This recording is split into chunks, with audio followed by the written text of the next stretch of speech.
আব্দুল কাদের জিলানী রহমতুল্লাহ আলাই ওনার একটা কিতাব আছে ফাতহুর রব্বানী। জানি না কোনো ওলামা পড়ছেন কি পড়েন নাই, কিন্তু আমি উর্দু বাংলার কথা বলতেছি না, যেটা পিওর আরবি, আরবিতে লেখা ফাতহুর রব্বানী। ওটার ভিতরে আব্দুল কাদের জিলানী রহমতুল্লাহ আলাই মজলিস গুলা একত্রিত করা আছে, বিশেষ বিশেষ মজলিস।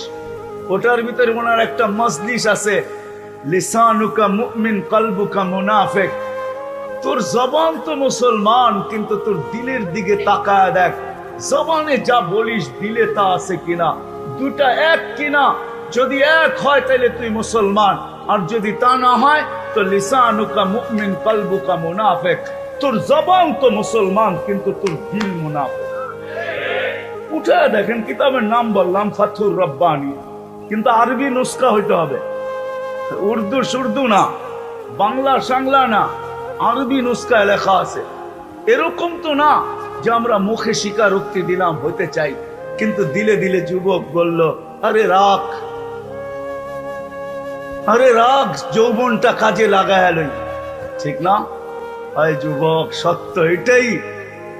তুমি জানো যৌবনটা কাজে লাগানোর পরের বয়সটা তুমি পাবে কি পাবে না। সত্য তো এটাই, সকাল যে করলো সে সন্ধ্যা পাবে কি পাবে না কেউ বলতে পারে না।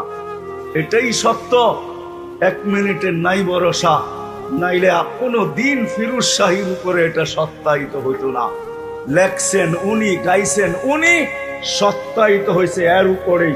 তাও এই গানের ভিতরে সত্যায়িত হয়েছে। গাজীপুরে গানে টান দিতে দেরি, মালাকুল মউত রশিতে টান দিতে দেরি করে নাই, স্টেজে পড়ছে আর ওইখানেই জানতেছে।